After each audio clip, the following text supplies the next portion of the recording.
сайнтай муутай сав дүүрдэг гэж бүх юм бас муу байгаад байгаа юм алга байна. Болж байгаа бүтэж байгаа юмнууд нилээдгүйх байгаа. Том төсөл хөтөлбөрүүд эхнээсээ явж байгаа нь үнэн, хэрэгжих нь үнэн, дуусах нь үнэн. За зарим нэг нь бол төлөөлөгчтэй хэлж байгаа ч үнэн. Дундаас нь бас фейлдгэнч үнэн байх. Нэг хэдэн төгрөг гаргаж агаад хайрын цаг хугацаа өнгөрөөд ингээд үлгэр домг шиг болоод дуусах магадaltaй. Тийм учраас энэ төсөл хариуцж байгаа нөхдүүд өөрсдөө энэ төслийнхээ араас, төсөл хөтөлбөрийнхээ араас хийж байгаа ажлуудынхаа араас сайн хөөцөлдөж явах учиртай байгаамаа. За энэ удаагийн төсвийн тодтголыг бол дэмжиж байна. Ягаад тэр өөр арга байхгүй.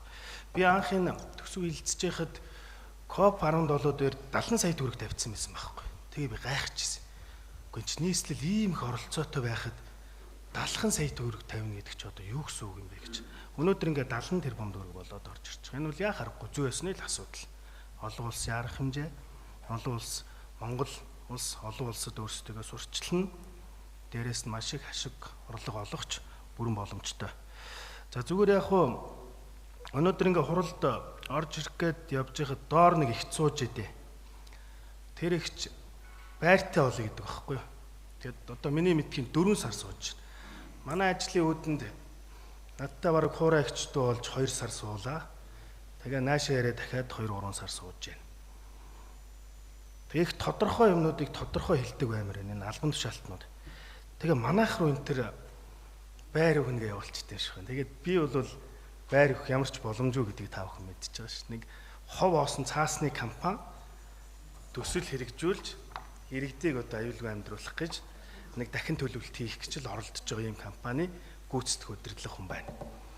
За ингээ ажил хийгээ явж идэл хот төлөвлөлтийн газар дээр ирээд бүх юм гацчихна. Ерөнхий архитектор маань миний дарга болчихно. Тэгээд олдохгүй. Дандаа нэг ийм байдалтай цаг хугацаа явж зөндөө өнгөрлөө. Төрхөө төлөөлөгч өнөөдөр л дуурж байна. Би бол зөндөө л хэлчихсэн. Ийм байгаад байна бодит байдал чинь гэдэг. Өнөөдөр ч гэсэн байхгүй л байхгүй. Төрийн ажилд ингэж хандж байхад хувь хүмүүстээр хэрхэн ямар хандлага гаргаж байгааг би бол сайн мэдэхгүй байна. Манай Чингэлтэй дүүргийн 4-р хороонд нэг иргэн түмэн хэм билээ. Нэг нөхөрт зөвшөөрлгүй энэ нэлээд дээр олон жилийн өмнө намайг захиргаанд ажиллаж байхад гэдэг чинь нэг 4-5 жилийн өмнө юм уу өгцөн. Тэгээ нөгөөх нь нэг 4-5 давхар гарка зорчаад тэгээ нураах зүү цааш нь үргэлжлүүлэх зүү ингээд болцсон. Иргэд нь биднэр лөө санал тавиад идэг. Тэгээ ер нь энэ асуудлуудаа нэг зэгцэлмээр байна. Хот байгуулалтын газар, ерхий төлөвлөгөөний газар гэсэн үг. Тэгэхгүй бол нэг яах нь мэддэхгүй баах юмнууд байна. Одоо ингээд хотын захиргаагаар орж ирэхэд ажил руугаа очиход бол дандаа иргэдтэй нүр тулж. Энэ ямар хүмүүс вэ гэхээр дахин төлөвлөлтөнд хохирцсон хүмүүс. Үүнийг ер нь яах юм бэ? Сая энэ тодтгол энтер дээр IDC дээр хэдэн төгрөг тавиад тэр нэг хэдэн иргэдийнх нь асуудал. Тэр 5 шарын стейт-ап буюу хур алтан өргөө дээр нь хэдэн төгрөгийн тавиад иргэдийнх нь асуудлыг шийдчих болоогүй юм уу? Энэ иргэдийнх нь асуудлыг яаралтай шийдэхгүй бол дарга нар ажиллаа хийгээдэг. Дунд чатны мань мэт бол өдөр шөнөгүй эднэртэйгээ нүүр тулаад бараг сар шинээр очиж золгох нь холгүй тийм тотн болж шít. Яг бодит амьдрал дээр анхаш чатан дээр хүмүүстэй бид нар нүүр тулж байна. Чингэлтэй дүүргийн 17 дугаар хороон дээр очиход 17 дугаар хорооны хэдэн захилгааны шонгийн мод далийцсан. Хэдэн захилгааны шонгийн модтой болгоод өгөөч гэж хэдэн жил тэр хавь иргэд төсөж байна. Бид нар чадахгүй л байна. Бид нар үндсэндээ ажиллаа маш мууж байна гэж заримдаа өөрсдөө голох юмч гарах юм а төлөөлөгчийн хувьд.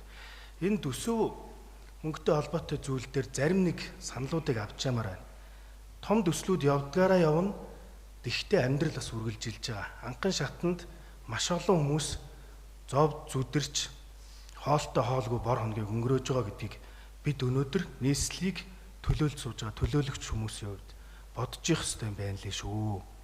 Тийм учраас энэ төсөв мөнгө дүүргүүд тэр Улаанбаатар хотын төсөвчдэр ер нь нэлээд тийм бодолтой улс суурьтай том жижиг аль алийг хосолсон байдлаар явахгүй бол асуудлууд бол нэлээдгүй хүнд байна.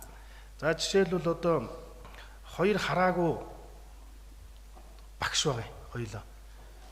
Хоёулаа гэр оролт амьдардаг. Тэгээ нэг түрээсийн орон сууцыг гэдгээр түрээслээд өмчлөх орон сууц нь явж идэг гэж ингэж ойлгодог. Тийм орон сууц одоо ерөөсөө байхгүй. Дахин төлөвлөлт хийхээр өндөр барилга барьж болохгүй гэд дарга нар нь орж ирээд бүгдийн шийдэ хийчих. Ингээ дахин төлөвлөлтүүд хотын төөрөл зогсцсон. Гэр орол дахин төлөвлөлт хийхээр бид нар шугам сүлжээг нь татаж өгөх төр өөрөө үүрэгтэй, газар чөлөөлөх бас үүрэгтэй. Бүх мөнгө сэлб рүү явцсан. Бусад гэр орооллоо одоо бид нар яах юм? Тэр дахин төлөвлөлтийн тэр хүнд хэцүү амьдралтай хүмүүсээ яах вэ? Гэх мэтчлийн ийм нэг тодорхой шийдлүүдийг хэдүүлээ бас ярьдаг баймаар байна. Бусад энэ хорооны хурлууд дээр ч гэсэн том төслөөс гадна жижиг зүйлүүд дээрээ анхаарах ёстой шүү. За цаг тас.